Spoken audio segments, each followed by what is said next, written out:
Welcome to The Stacks, a podcast about books and the people who read them. I'm your host, Tracy Thomas, and today we welcome the brilliant memoirist Nicole Chung to the show.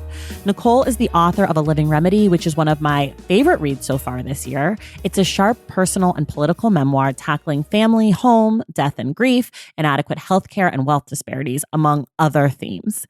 The New York Times called A Living Remedy a luminous addition to the literature of loss. It follows Nicole's beloved and best-selling memoir, All You Can Ever Know, which was a Stacks Book Club pick in 2019. Nicole is also a contributing writer at The Atlantic, a Time contributor, and a Slate columnist. And she is also an avid reader with fantastic taste, so get your pens ready for the second half of this episode when she goes through some of her faves. Though, everything we talk about in today's episode and every episode of The Stacks can be found in the link in the show notes. Nicole will return on May 31st for the discussion of our book club selection, This Boy We Made, a memoir of motherhood, genetics, and facing the unknown by Taylor Harris. If you love The Stacks and you want more of it, like our incredible community on Discord, our bonus episodes, our monthly meetups to discuss our book club picks, and more, you must join The Stacks on Patreon. It's just $5 a month and you get all of that. Plus you get to know you're part of making this Black woman-run independent book podcast a reality every single week. Head to patreon.com/thestacks and join now. A special shout out to our newest members, Nia Smith, Colleen Stearns, and Helena Thompson. Thank you all so much for joining the Stacks Pack, and thank you to the entire Stacks Pack because I love you. All right, now it's time for my conversation with Nicole Chung.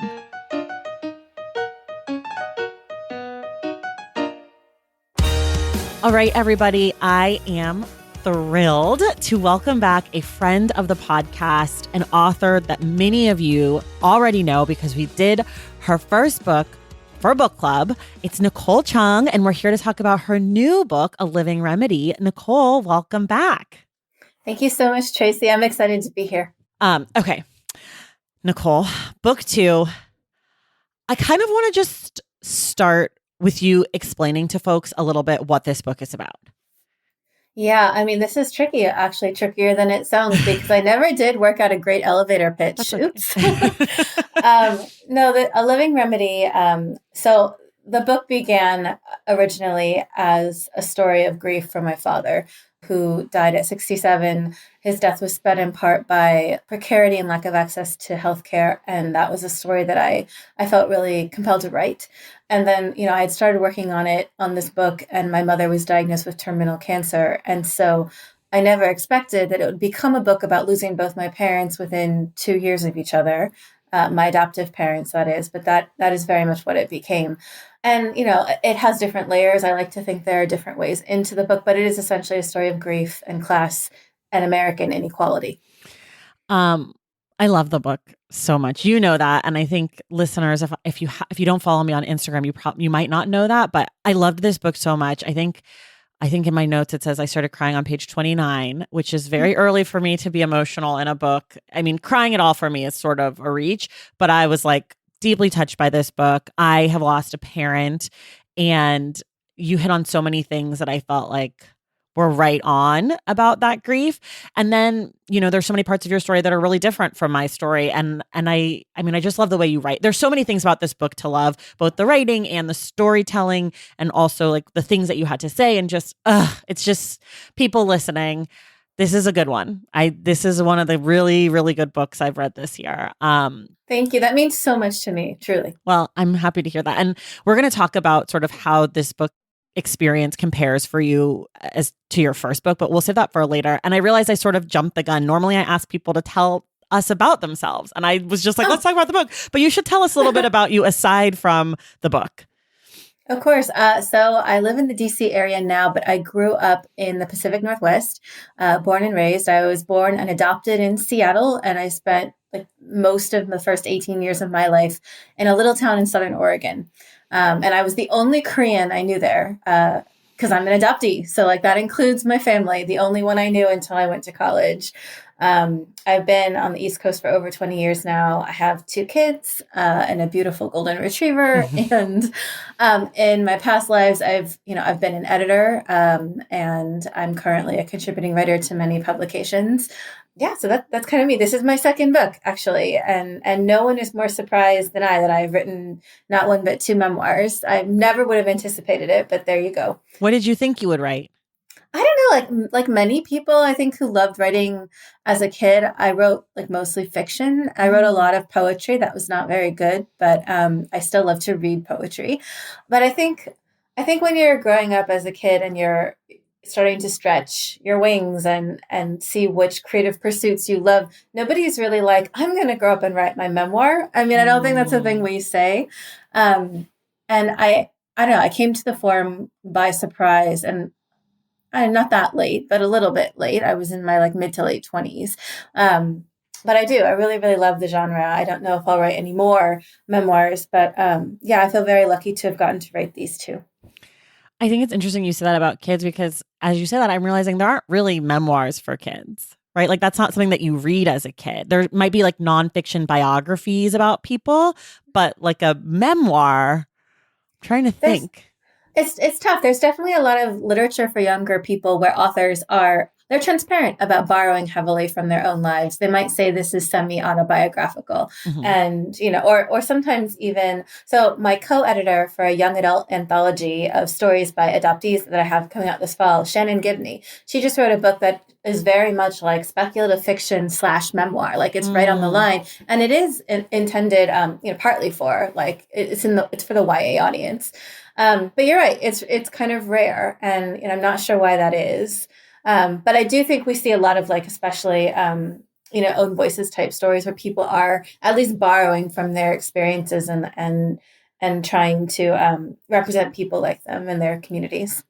Do you think you will write fiction? I would love to. I tried it out a little bit. Well, I should say like when I was younger, it was like what I wrote. Right. Growing up and even through college, when I took writing classes, I was taking primarily fiction classes. And then I don't know, I've outlined a novel, which, I'm not ready to talk about yet, but I'm very interested to see if I can write it. And I would love to write also literature for young people. So, we'll see. But yeah, I'm trying not to put a lot of pressure on myself in terms of what's next. This is a really, it was a difficult book to write, and it has been a privilege, but also kind of taxing, as you can imagine, to Yeah. promote. And I really want to get through like events and tour and at least pub month Yeah. before I start thinking a lot about what the next will be. So Yeah. I mean, nope, there's no pressure from us. We're just rooting for you. That's what I'll thank say. you. Thank I don't you. care whatever you write next and when you write it, I'll read it. I promise. Um, See, that makes you the perfect reader. yeah, I'm just waiting. I'm just eager. Every time I ask someone about like the next thing, I'm like, you can also say, fuck you, leave me alone because I'll read it whenever it comes. I don't care. I just am curious and nosy. But I wanted to, okay, so let's talk about A Living Remedy.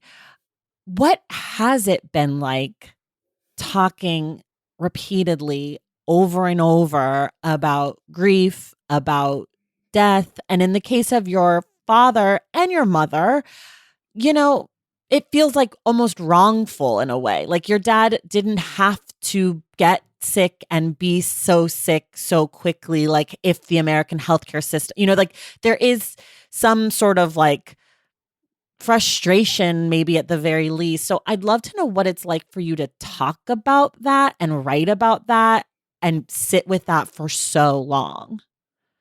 Yeah, I mean, I appreciate that question. I guess to start with the writing, pre promo when you're just kind of with your thoughts and your words. Right. I wrote a lot of this book during the pandemic. I should say, like, rewrote it during the pandemic. I took probably almost a year off from writing, actually, when my mother got her terminal cancer diagnosis. I just put the book down. I knew it was going to change. That was like if I could write it at all, because there were several Mm, points when I was like, this is too much. And how am I supposed to write about losing both of them? How am I supposed to lose both of them? right. And then at some point, like make art about that. It felt kind of wrong and it felt impossible.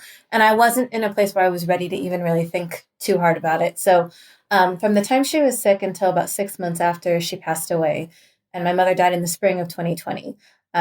She started hospice care actually right as like the first coronavirus cases were being reported, as I write about in the book.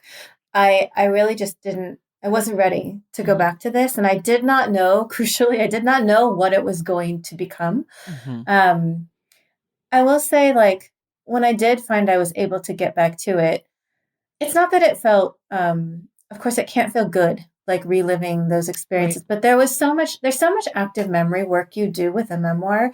And in a way, it was like another way of honestly spending time with both of them. Mm. And I knew I was creating something if I actually managed to create it. It was going to be a story in which my parents lived and, like, I mean, lived on the page and would hopefully feel like real to people and real to me. That's not to say you can ever fully perfectly capture like the quirks and nuances of who a person is in a portrayal in a book, but like I was trying to get as much as I could in like the short space.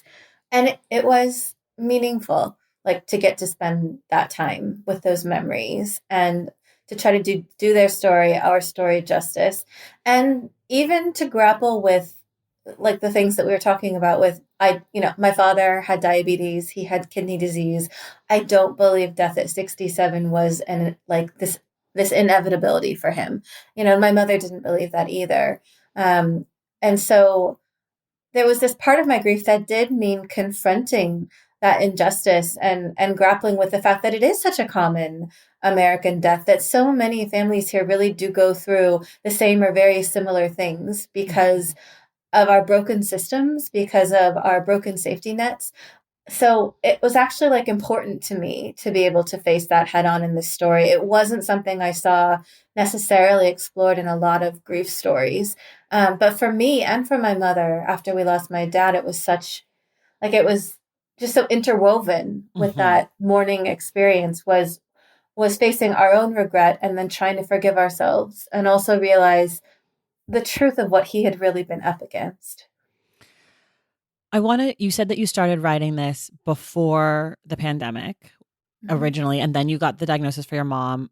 And I'm wondering how writing about grief maybe changed in you as you were also part of this global grief related to COVID-19. Yeah, that's such a good question. I mean, I like to say this book was a process, Hmm. right?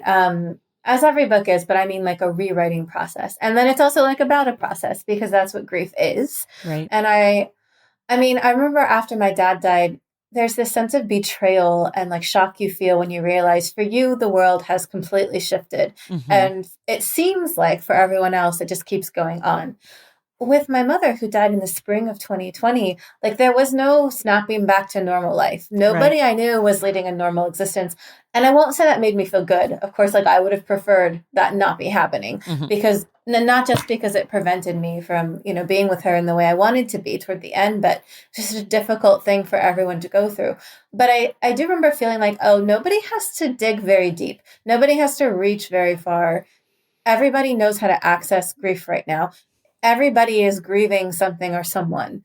Everyone has lost something. It may not be a loved one, but maybe it was an experience, a moment, like a wedding, a graduation ceremony, like time with loved ones. We were all missing something.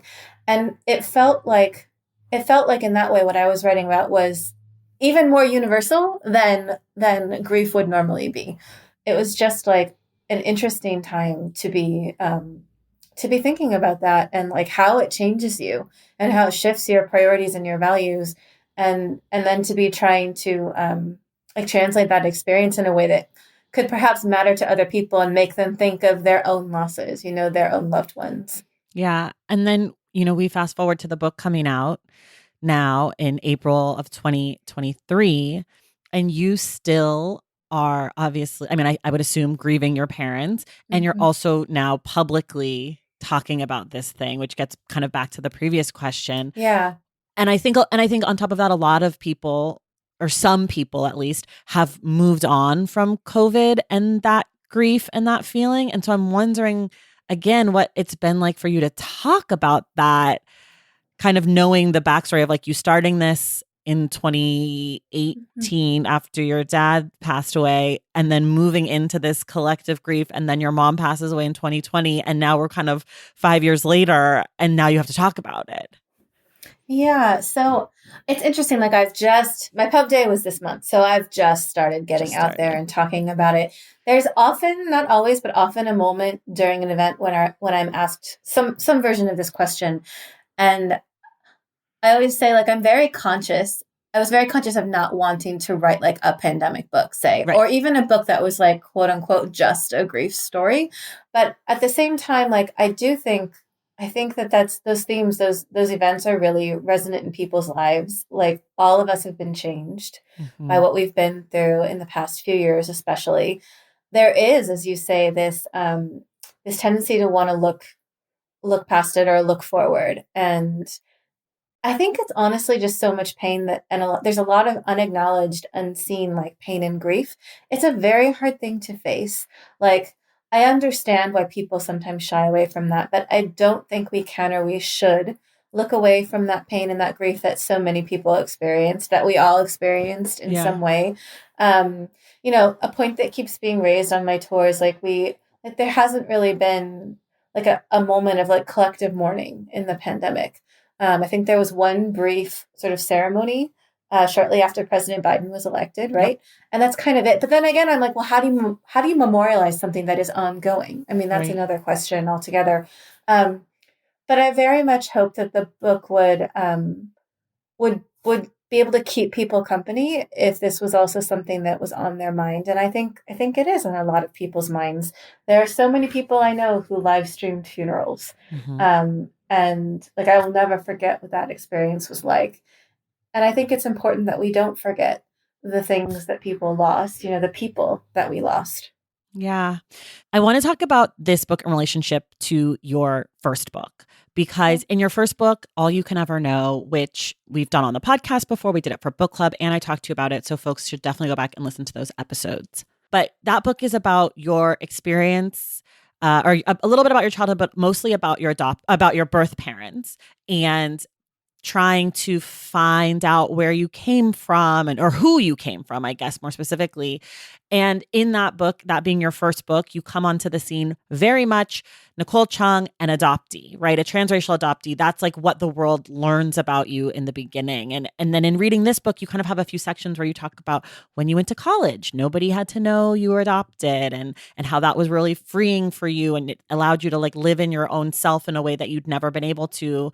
And I'm wondering, I guess, about that, because I think of Mm-hmm. you so much as an adoptee because that's where I met you.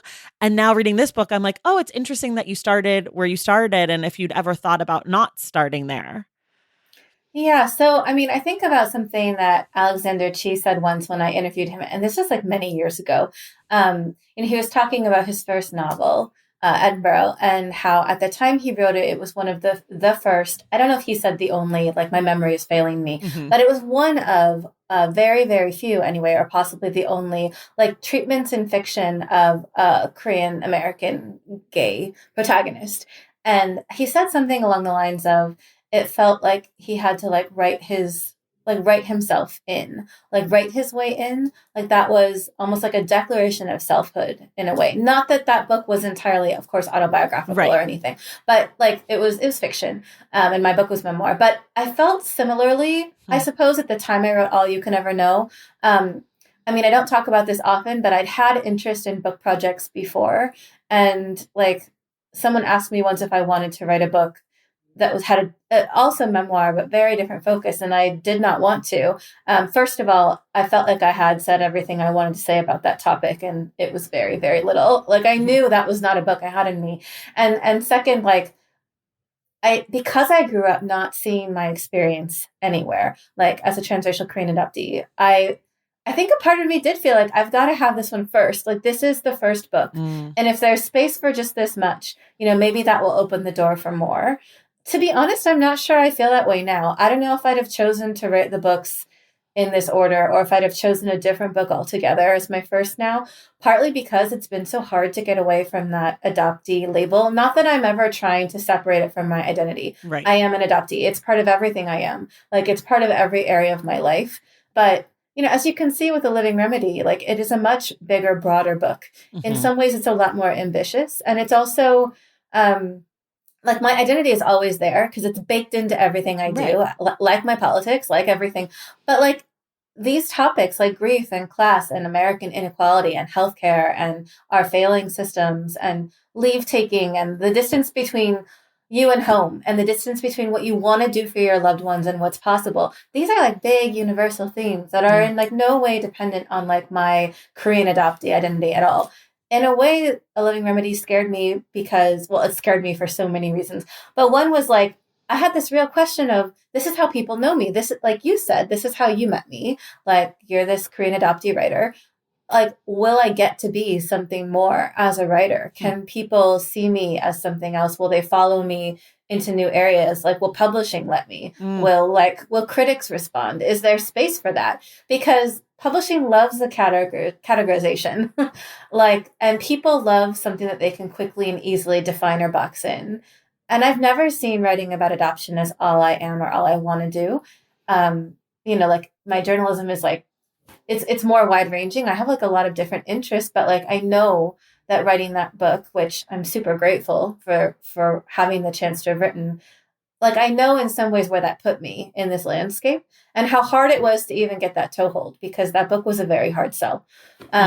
So yeah, I've been a little anxious and maybe I still am at like how Remedy will be received, how it'll be read, because like it's not a book like somebody can read and be like, oh, now I understand this marginalized experience, right? Mm. At least I don't think of it that way. And I'm writing about topics that we think of as, quote, universal when white writers write about them. Yes, of But course. I'm obviously not white. Right. So I've been thinking a lot about that and just hoping the work stands up and stands for itself. But it was a little bit terrifying, like moving into that space. That said, All You Can Ever Know was obviously such a huge thing for my career, and I wouldn't be here with a chance to have another book or other books Right. if not for that. So, of course, I am is just so thankful to have had that opportunity. And that story still means a lot to me. Yeah. I mean, it's a fantastic book, though. If you're asking, I think I told you this. I like The Living Remedy more. I just feel like I can tell that you've changed as a writer and I it's have. like so exciting.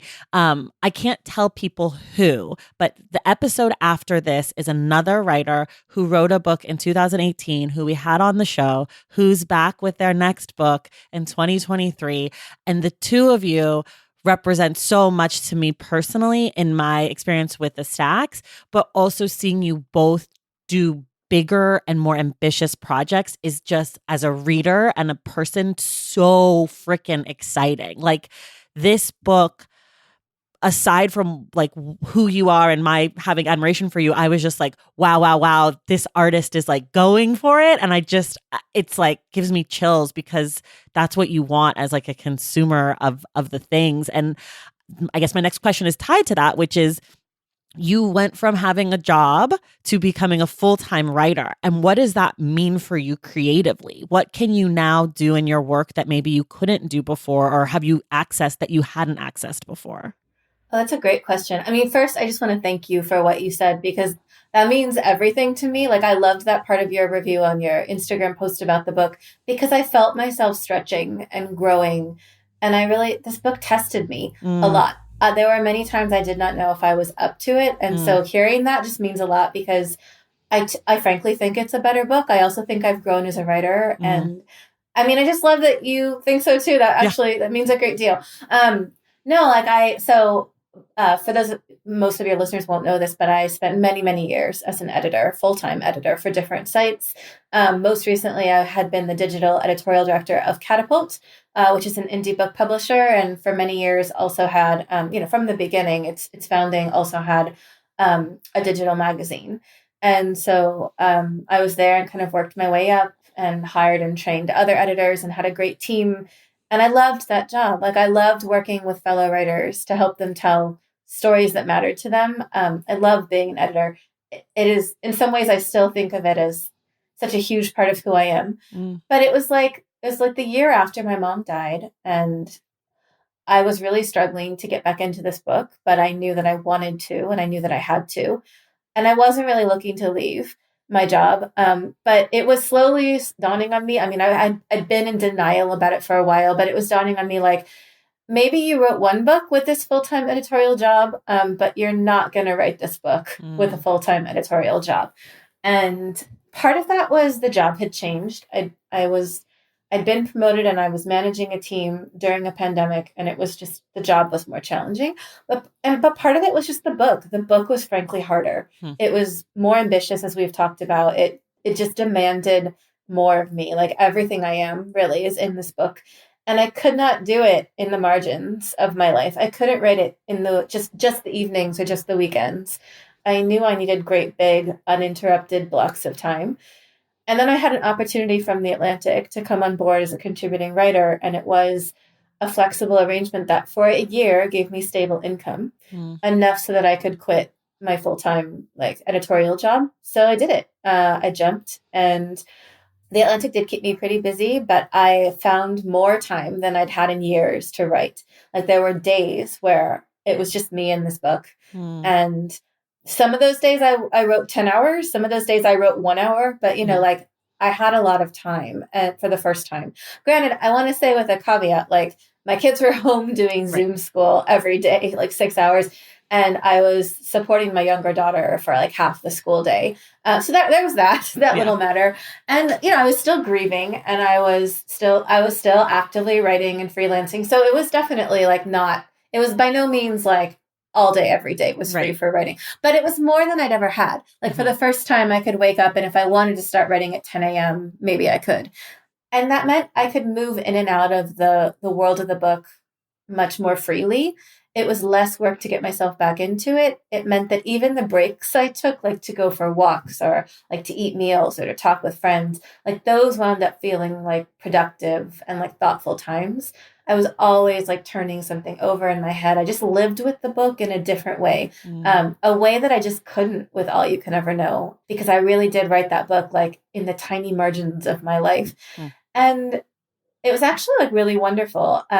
I think I learned a lot of patience and a lot of grace for myself, but I recognize that was a privilege I had because I'd taken this step, because I had enough stability as a writer to be able to write full time for that year.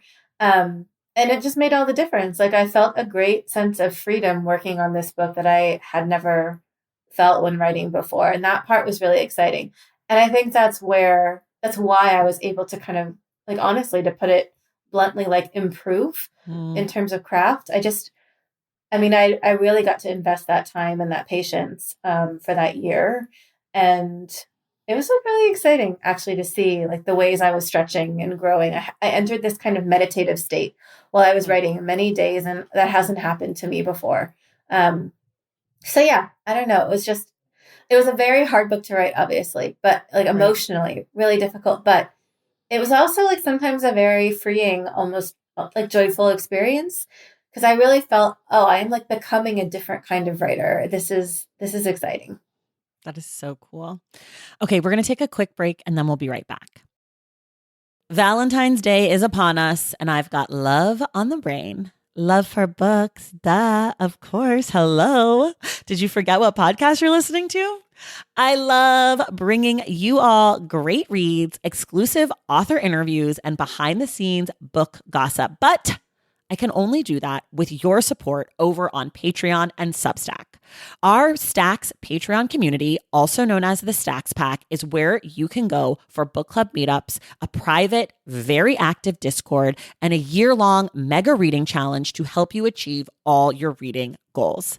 Plus, you also get that monthly bonus episode.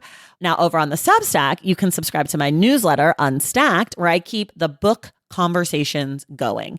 I also give you a healthy dose of sports and pop culture, definitely some hot takes happening over there. And again, that bonus episode. If you don't have a few dollars to spare, don't worry. There are free options on the Substack and the Patreon to get you a little extra Stacks magic.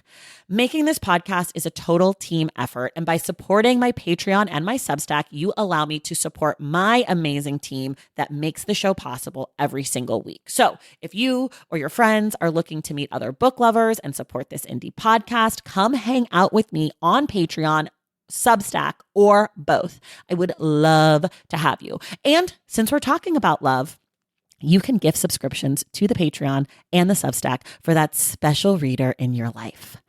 For the Stacks Pack, head to patreon.com/thestacks. And for the newsletter, head to tracythomas.substack.com. And also, there are links to both in the show notes. Okay, see you in the stacks.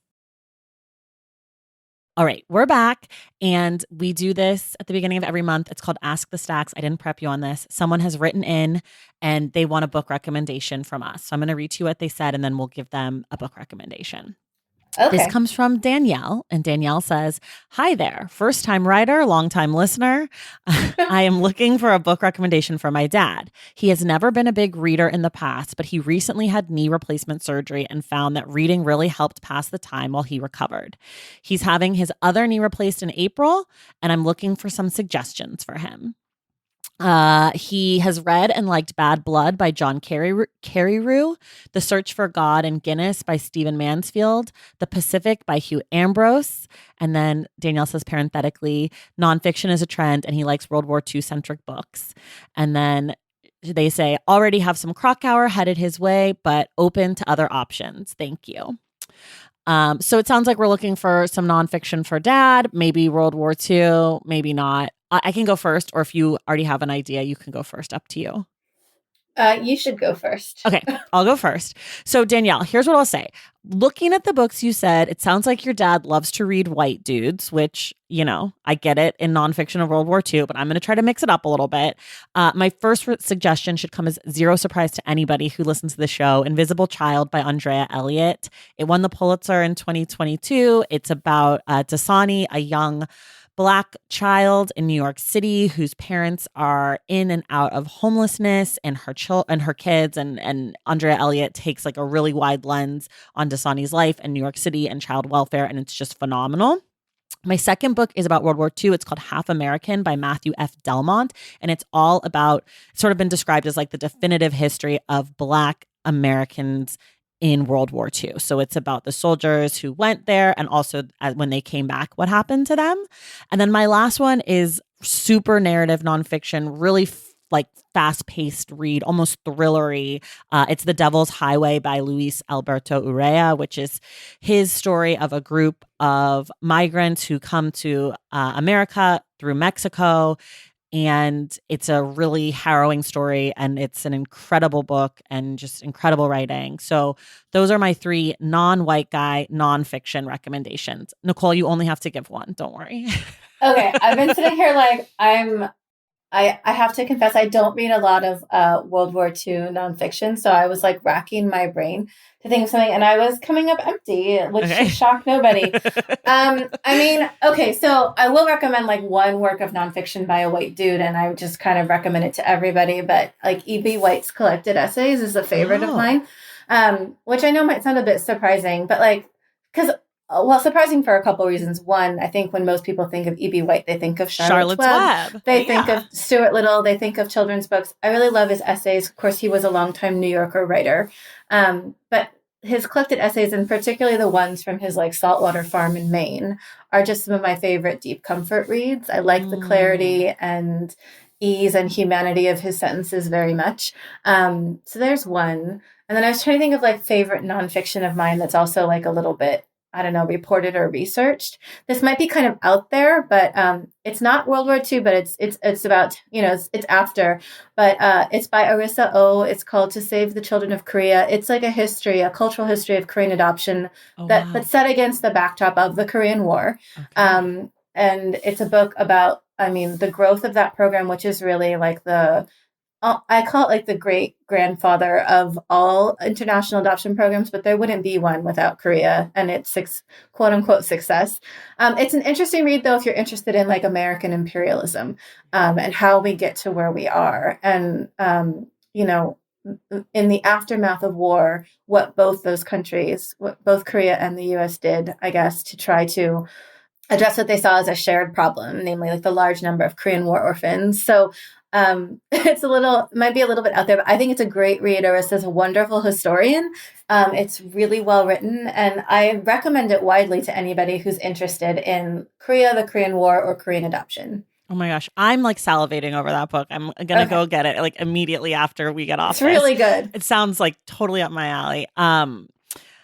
Okay, Danielle, let us know what your dad thinks of the books. Good luck to him, quick recovery. And if anyone else wants book recommendations for themselves, email askthestacks@thestackspodcast.com. Okay, we're going to move on to your taste in books. But before we do, I just have to tell you that have you read this book, We Were Once a Family by Roxana Asgharian? It's on my list, but I haven't read it yet. It's so fucking good, Nicole. I've become like really interested in child welfare recently in America. And so that book that you just suggested reminded me of that. But it's so good. Okay, 2 books you love, 1 book you hate. Oh gosh. Okay. So I want to start off by saying I'm not trying to get out of this, but I hate almost no books because if I don't feel a book, I don't keep reading it. So I don't sit with a book like long enough to really hate it. The best I came up with was like, I really struggled to get through The Old Man and the Sea when we read it when I was in school. And then I don't like hate this book exactly, but people might find it interesting that while I love Jane Austen and I have read most of her books many times, I've always struggled to care about one of her most popular, Sense and Sensibility. I don't know why. Like I know many, many people love it. I love a lot of her books. I've just really had a hard time getting into it. So it's not quite a hate, but that's close enough. And you got it out of the way fast. I appreciate that. I thought you were going to give me that I don't finish any books I hate and so I can't answer, but you gave me good answers, so I accept it.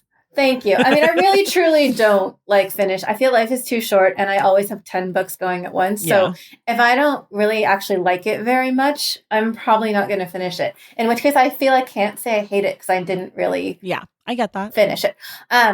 Books I love, like so many, but I mean, 2 all-time faves, Pachinko by Min-Jin Lee and The Buddha in the Attic by Julie Otsuka. So both mean a lot to me, obviously fellow Asian American writers who I look up to. So those are my two of my many loves. I love that. Okay, what about the last great book you read? Oh man, this is hard. So, I mean, I just, oh gosh.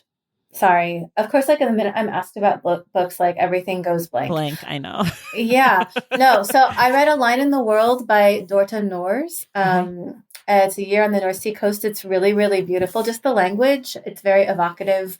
It's a book that takes you on a journey, which I love. I read it really slowly, like a chapter at a time, like as a comfort read. So I really loved A Line in the World. You've mentioned this term comfort read a few times. What do you look for in a comfort read? How do you define that? Gosh.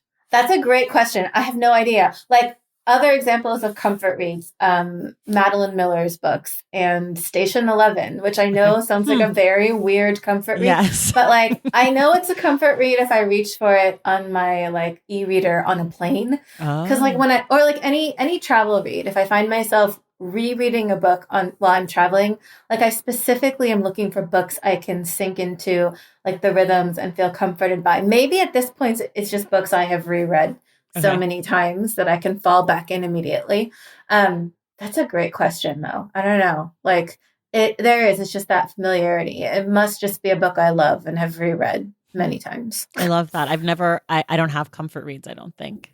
Okay, you mentioned you read like 10 books at a time. What are you currently reading and how do you keep 10 books at a time straight? I don't keep them straight. It's really terrible. But I mean, I will say mostly they're always so different. It's not like I'm getting characters mixed up either. Right. So I'm in the middle. I started Yellowface by Art Fong. It's literally right behind me on this bed. Yeah. I'm not very far in yet, but I expected it would hit like kind of close to home, and indeed. I'm starting Family Lore, Elizabeth Acevedo's new book. Also in the stack behind me. Yes. Mobility by Lydia Kissling. I guess there's a lot of books like coming out this year that are not out yet. Sorry to annoy your listeners that way. I started White Cat, Black Dog by Kelly Link. I'm excited to start Ordinary Notes by Christina Sharp. Like it's supposed to show up any day. I pre-ordered. So like I keep checking the mailbox. And as for how I keep them all straight, I mean, like I said, I guess I just don't worry about it very much, but I always have like stacks like in multiple rooms. And if I'm stuck or bored at work or like I just need a break, I'll reach for one. So yeah. I like working on many books at once.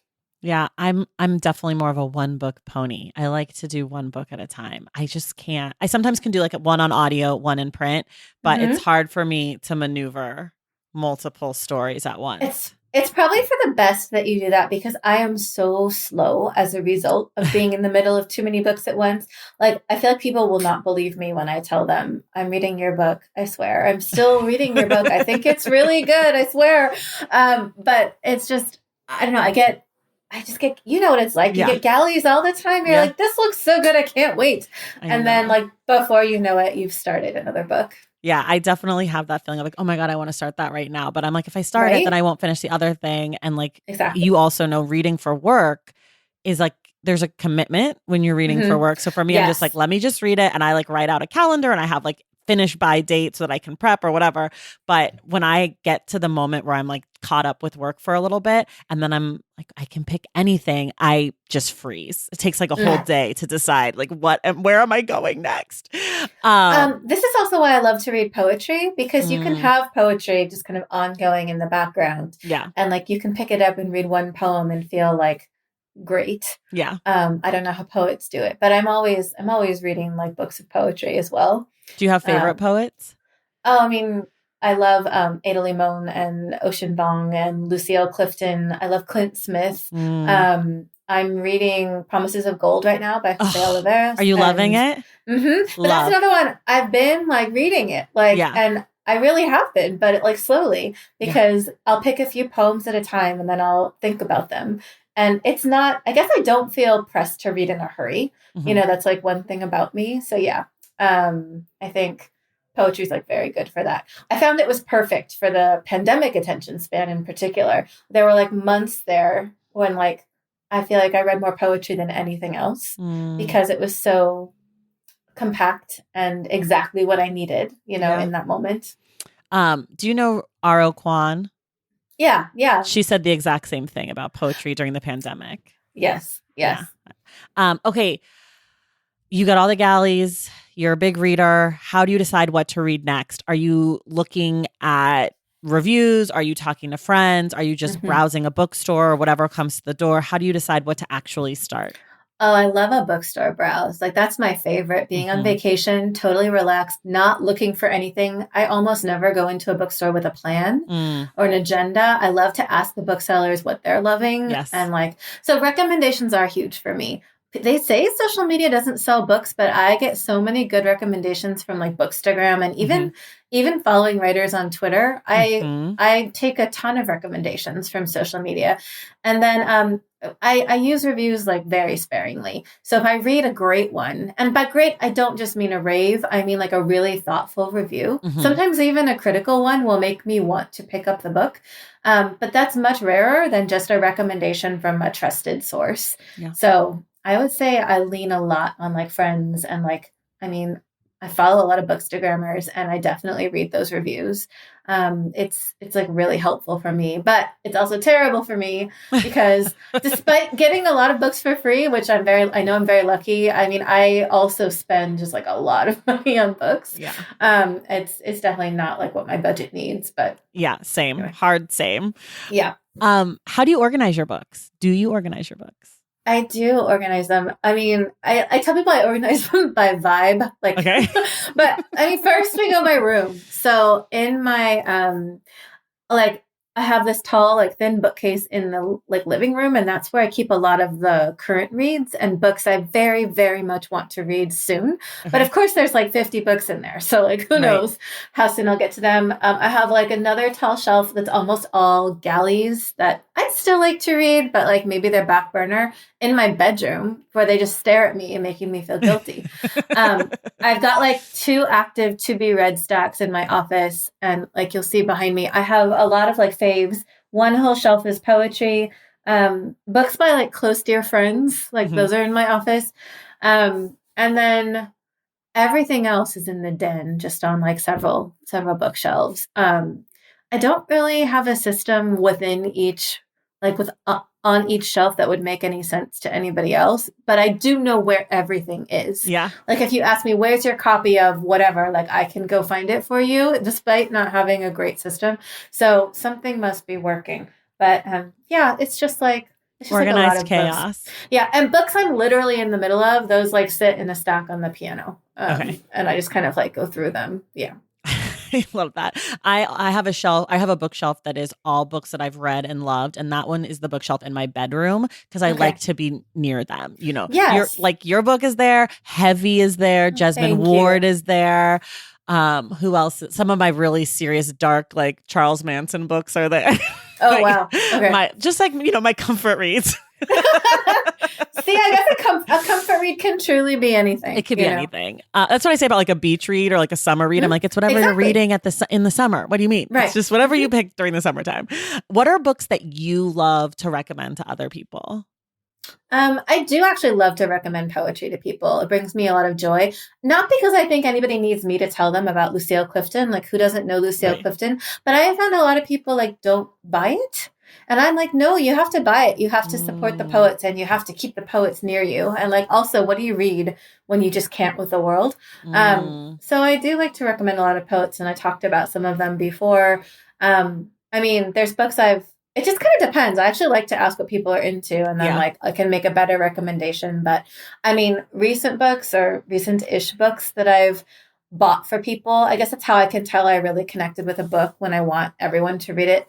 Like I gifted Julie Otsuka's The Swimmers to many people last year. I love that book. My teenager and I read it together. I'm trying to think. I mean, Pachinko. Pachinko is one of those books I have bought for many people like in my family. And I don't know. Just looking at my shelf, I'm kind of cheating here, but Okay. yeah. Oh, like Brian Washington's books, and I'm always like, let's see. I love Ted Chiang. Okay. Like his stories. So yeah, those are like books that I bought for other people, which is sort of like recommending them. I mean, Yeah. it's like the highest form of recommendation. It's a literal recommendation. I want you to read it so much. I'm literally giving this I'm to you. handing it to you. Yes, definitely. Yeah, I think that's the highest form of recommendation for sure. Yeah. And I really love Clint Smith's new collection of poetry, Above Ground. I mean, I know I'm not alone in that. Everybody does. But I thought it was so beautiful. And I can tell it's one I'm going to be like buying for folks. So I'm excited about I think that's giving going to be my baby shower gift to the parent. That's such a good idea. You know? Yeah. Because I feel like it's like you give them like a blankie or whatever, which is fine, but you don't really give them anything for the parent usually. Sometimes I give like a nipple thing to the moms that I really really liked, but mostly it's a like good a nipple stuffed cream animal. is crucial. Yes. Yeah. But that's such a good idea. I love that. Do you audiobook? No, I don't. I don't know why. I've just never really been able to like get into a story that way. Like I appreciate audiobooks as art. Right. Like I think many of them are beautifully like read and performed. I really liked Brian Washington's Memorial. I happened to listen to that audiobook because my husband was listening to it. But I don't actually, it's not the way I consume books myself. However, because so many people in my family like love audiobooks, I am still a very devoted like Libro FM customer. So like maybe someday I'll like get into them walking the dog or something, but I haven't yet. Do you read your audiobooks?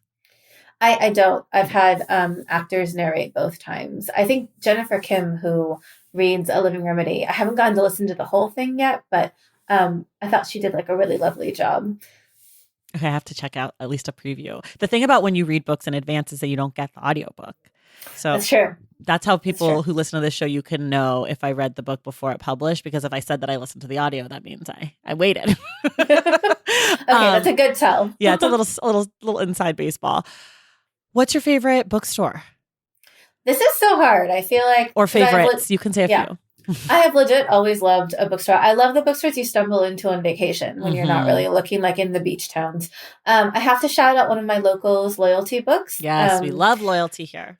We do love Loyalty. They're in my acknowledgments. They set up a signed pre-order campaign for me in record time over the summer when no one should have had to do anything. So I'm very, very grateful and I love them. And Hannah reminded me actually recently that I was like their first author event.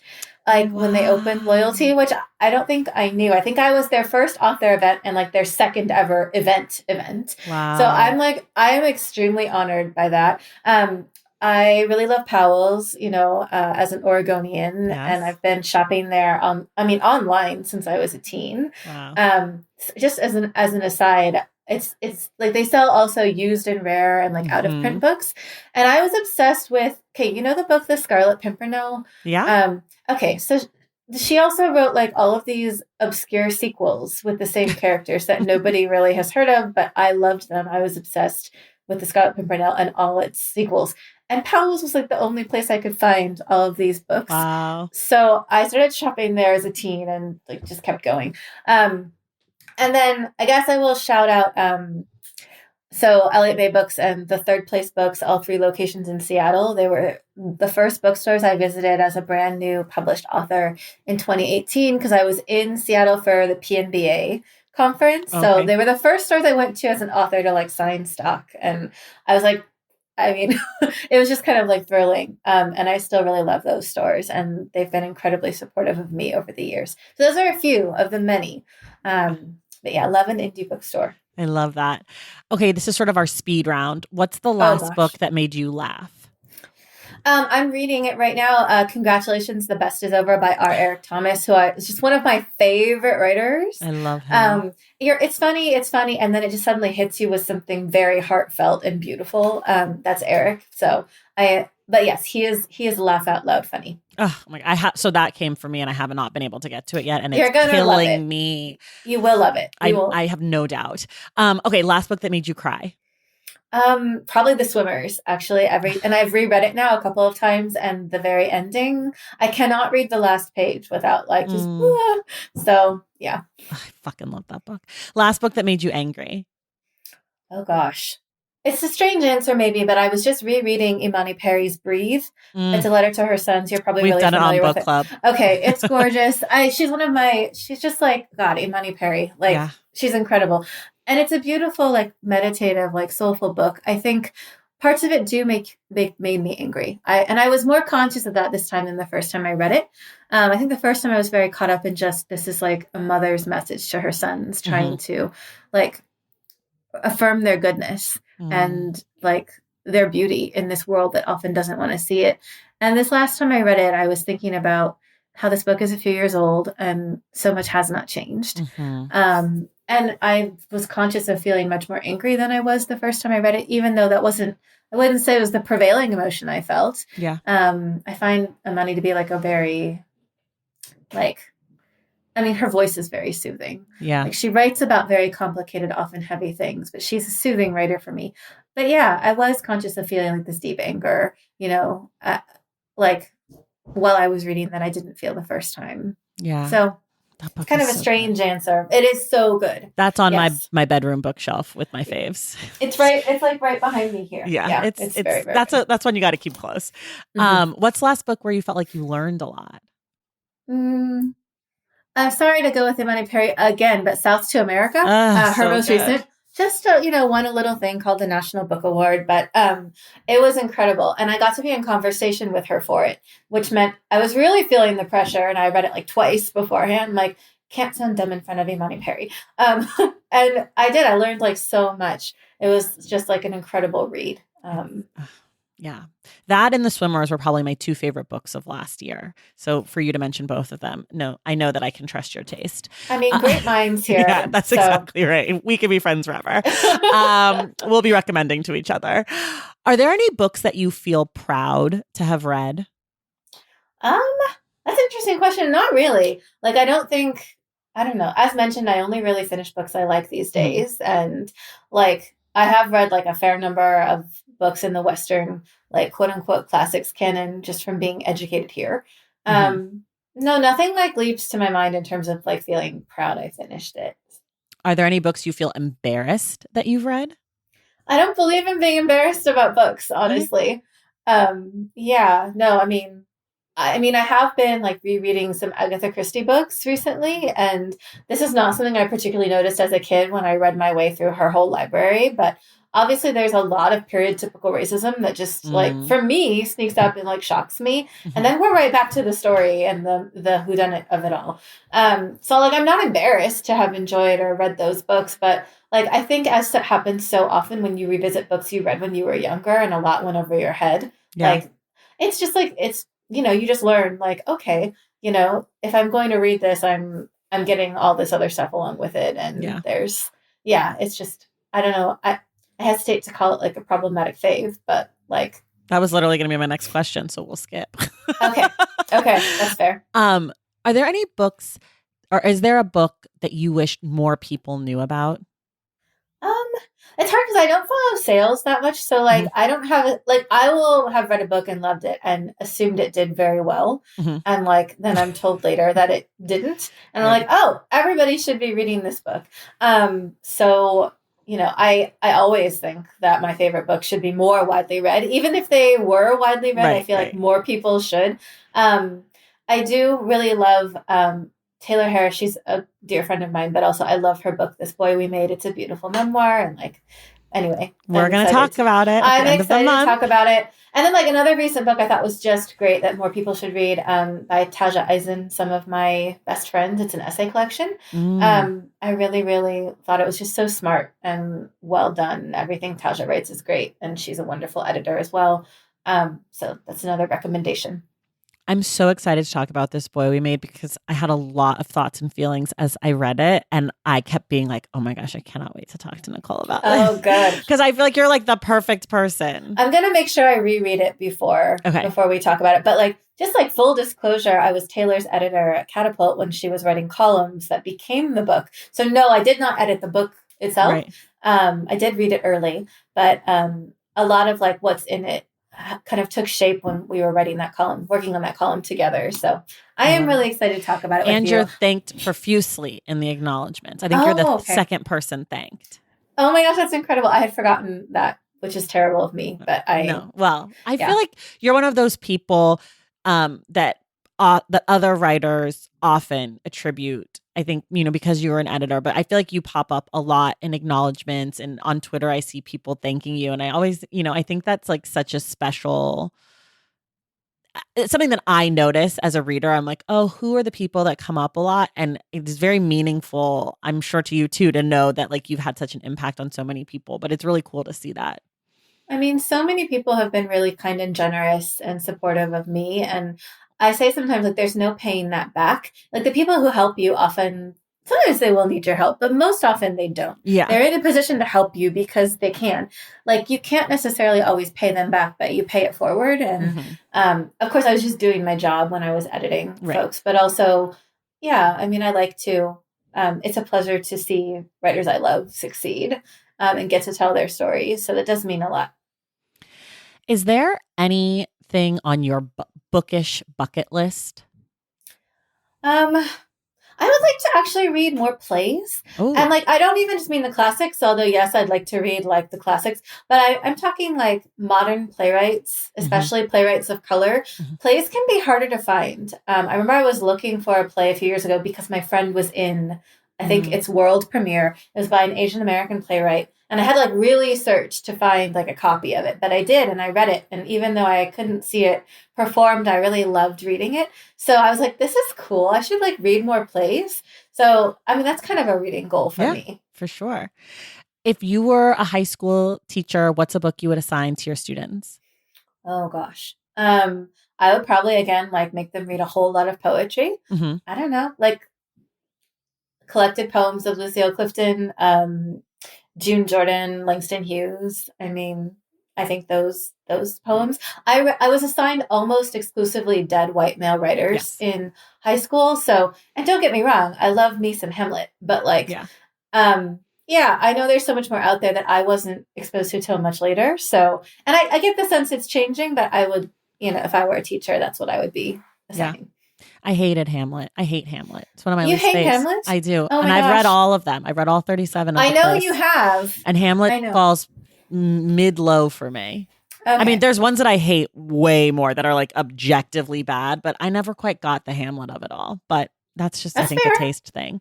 I generally don't like male coming of age stories, I think. Like, I don't know. Just not enough. There was not enough there for me there, but I understand it's a masterpiece according to some. Oh, no, that's fair. I just like the soliloquies, man. Like, I'm there for there's some really great speeches and there's a few really great scenes. But okay, you've written 2 memoirs. Who would you want to write the book of your life? See, I've written the book of my life. This is like the hardest question. Well, okay, if let's say it's the authorized biography or memoir, so I'd be looking for someone who I know well, who's a friend who I can trust, honestly.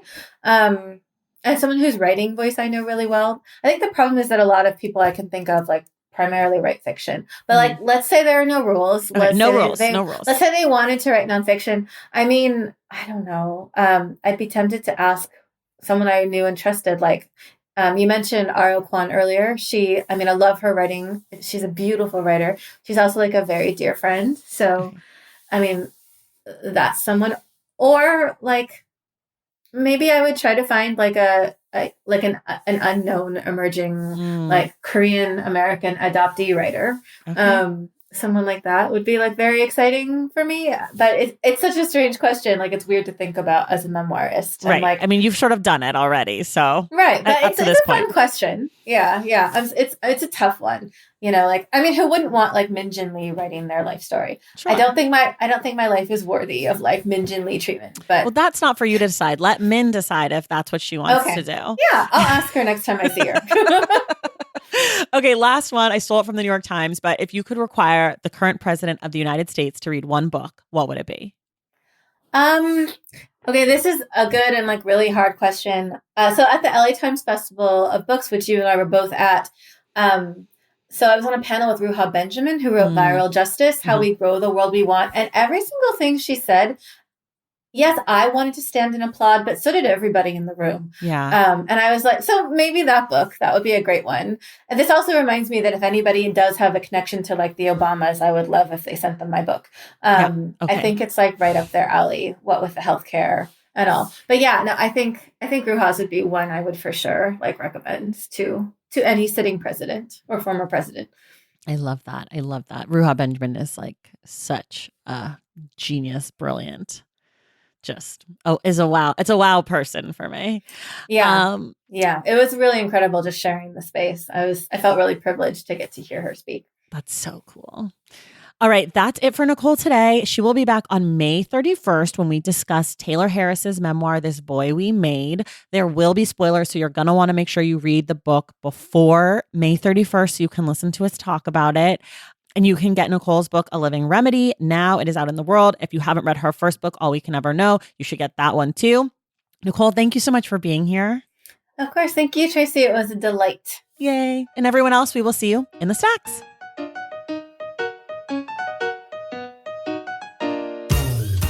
All right, y'all, that does it for us this week. Thank you so much to Nicole for being my guest, and thank you to Michael Tackins and Abinga Muraka for helping to make this conversation possible.